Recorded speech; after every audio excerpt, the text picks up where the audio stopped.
अगर मैं आपसे कहूँ, 2 लोग सेम एक्सरसाइज कर रहे हैं, एक मशीन्स पे कर रहा है और एक फ्री वेट से कर रहा है, तो कौन ज़्यादा मसल बना पाएगा?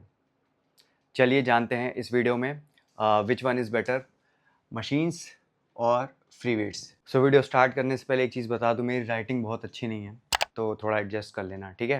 तो चलो पॉइंट नंबर 1 से समझते हैं। पहला पॉइंट है स्टेबिलिटी का।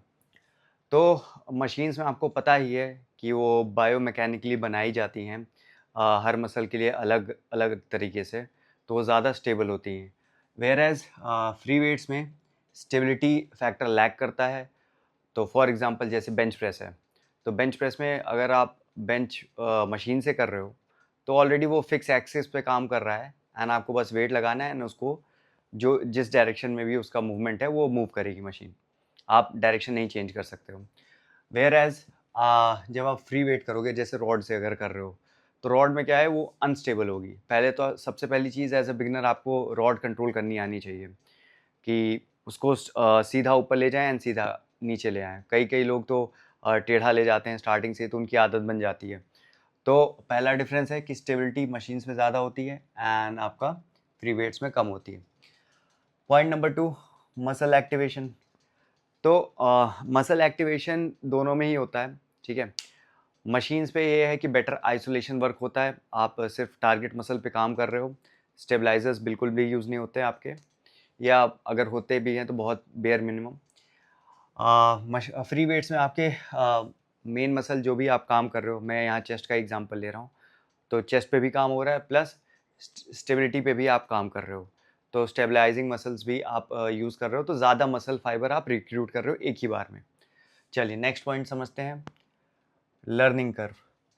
तो इजी फॉर बिगिनर मशीन्स है and require more technique free weights.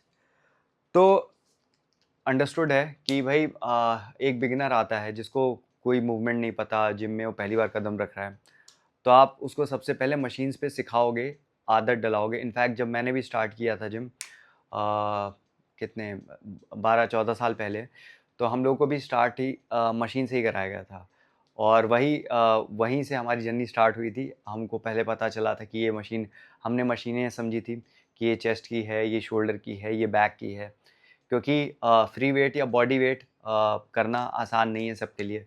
तो machine is a good start and आपका जो है फ्री वेट्स, इसमें आपको टेक्निक सीखनी पड़ेगी। अगर आप पहले आपने मशीन से स्टार्ट किया, फिर आप फ्री वेट पे गए, फ्री वेट पे आपने टेक्निक समझी एंड फिर आप उसमें लोड बढ़ा के एंड तब उसमें आप प्रोग्रेस कर सकते हो। चलिए नेक्स्ट पॉइंट समझते हैं, progressive overload. Easy to adjust, also effective, need more time.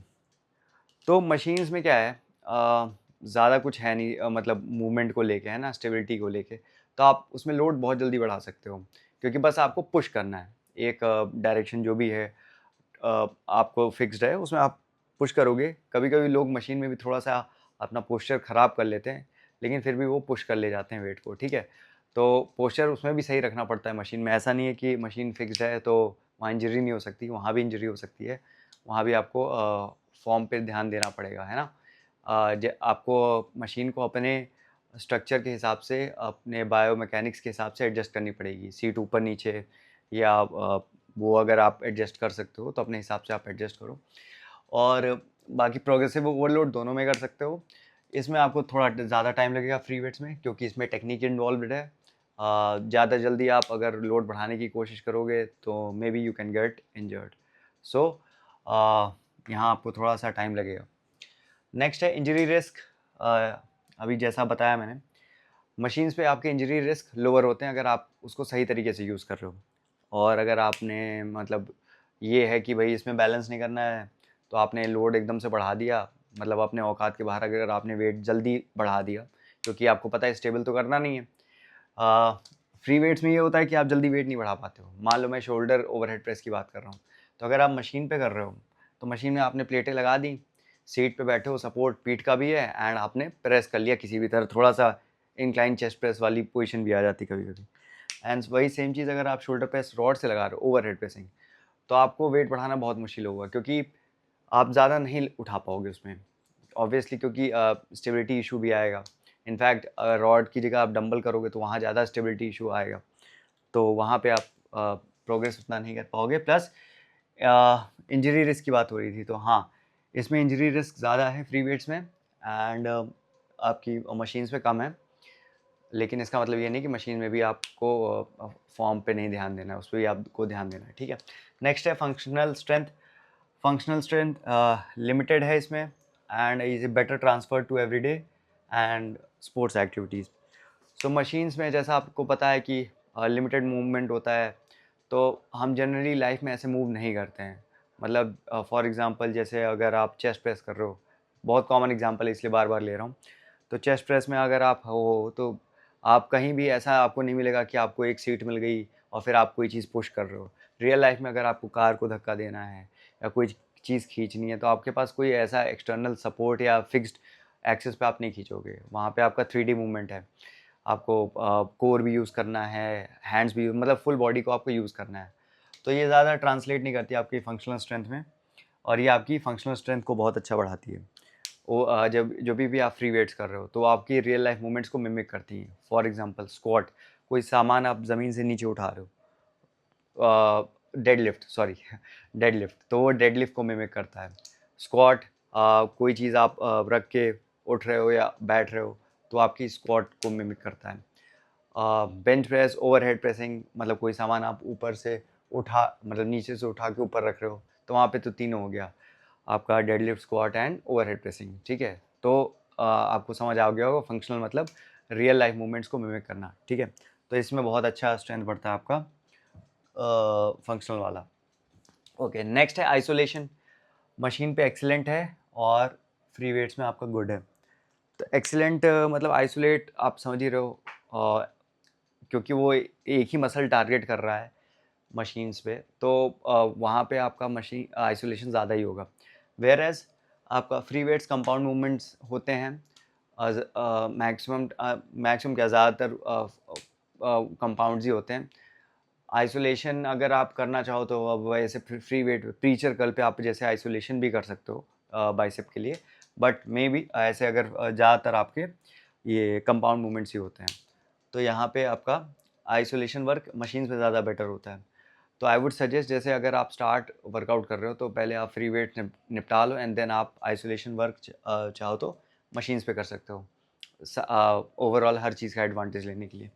Hypertrophy, अच्छा हाइपरट्रॉफी दोनों में हो जाती है, मशीन से भी हो सकती है आपकी, एंड आपकी फ्री वेट से भी हो सकती है। बट मेरा प्रेफरेंस फ्री वेट को ज़्यादा है। अगर मैं वर्कआउट करूँगा और मेरे को दो चॉइसेस मिलती है कि आप मशीन पे करना चाहोगे या फ्री वेट से या बॉडी वेट से, तो मैं बॉडी वेट या फ्री वेट ही चूज़ करूँगा, मशीन्स को अवॉइड करूँगा। हाँ, मशीन्स अगर यूज़ करना है तो मैं लास्ट में यूज़ कर सकता हूँ, या जिस दिन मैं काफ़ी थका हूँ तो उस दिन ऐसा हो सकता है। Okay, second last point. Okay, so best for beginner, rehab, isolating the muscle, और फ्री वेट्स आपके बेस्ट हैं ओवरऑल स्ट्रेंथ के लिए, कोऑर्डिनेशन डेवलप करने के लिए, कंपाउंड ट्रेनिंग, ठीक है। तो अगर बिगिनर के लिए बताया मैंने कि आप नए नए जाते हो, आपको मूवमेंट्स का पता नहीं है, तो सेफली आप स्ट्रेंथ बना सकते हो मशीन से। रिहैब, अब कई लोग इंजरी से वापस लौट रहे होते हैं, तो एकदम से वो मान लो स्क्वाट नहीं करने लगेंगे ना 100 200 किलो, उनको पहले लेग प्रेस से स्टार्ट करना पड़ेगा, लेग एक्सटेंशन से स्टार्ट करना पड़ेगा। फिर धीरे धीरे जब मसल अडेप्ट करने लगेगी, बॉडी अडेप्ट करने लगेगी, स्ट्रेंथ बढ़ने लगेगी, फिर वो इसके बाद जाके आप फ्री वेट्स पे आ सकते हो। रिहैब वालों के लिए बहुत बेटर है। आइसोलेशन का बता ही दिया, बॉडी बिल्डर्स बहुत आइसोलेट करते हैं मसल्स को, क्योंकि उनको डेफिनेशन अच्छी लानी होती है हर मसल ग्रुप में, तो मशीन्स वहाँ पे बहुत इफेक्टिव होती है, खासकर बॉडी बिल्डिंग में। नेक्स्ट आपका आ गया फ्री वेट्स में आपकी, हाँ, ओवरऑल स्ट्रेंथ, मतलब massive strength growth, full functional growth, and बहुत अच्छी ग्रोथ हो आपकी स्ट्रेंथ में बढ़ेगी अगर आप फ्री वेट्स यूज़ कर रहे हो। ओनली फ्री वेट्स भी करते हो तो आप बहुत अच्छी physique and overall strength develop कर सकते हो। प्लस कोऑर्डिनेशन, अब बिना कोऑर्डिनेशन क्या वेट ही नहीं उठेगा, आप गलत तरीके से वेट उठाओगे तो कमर पे लोड आ जाएगा।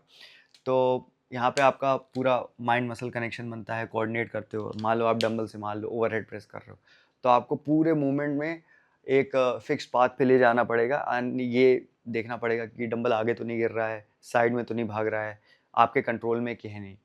तो एक मेन फंडा है आपका एक्सरसाइज का कि you should control the weight rather than weight controlling you. तो इसमें इसको अगर आप समझ जाओगे तो आप कभी इंजरी नहीं खाओगे, है ना? ठीक है, तो you will prevent injuries. And compound training वो है ही है। कंपाउंड इज़ लाइक कोई भी एक्सरसाइज में अगर आप एक से ज़्यादा जॉइंट यूज़ कर रहे हो, मतलब एक से ज़्यादा मसल यूज़ कर रहे हो, तो आपका वो कंपाउंड ट्रेनिंग होता है। सो हमारा क्वेश्चन था कि अगर स्टार्टिंग में कि दो लोग अगर सेम इंटेंसिटी से ट्रेन कर रहे हैं, एक मशीन पे कर रहा है, एक फ्री वेट से कर रहा है, तो कौन ज़्यादा मसल बना पाएगा? चलिए ये क्वेश्चन का आंसर आप कमेंट में दे देना, ठीक है? बाकी जिसका आंसर सही होगा मैं उसको पिन कर दूंगा, ठीक है? तो वीडियो कैसा लगा आप कमेंट में बताइएगा, लाइक करिए। मिलते हैं आपको किसी और नॉलेजेबल वीडियो में। See you in the next one. Okay, bye.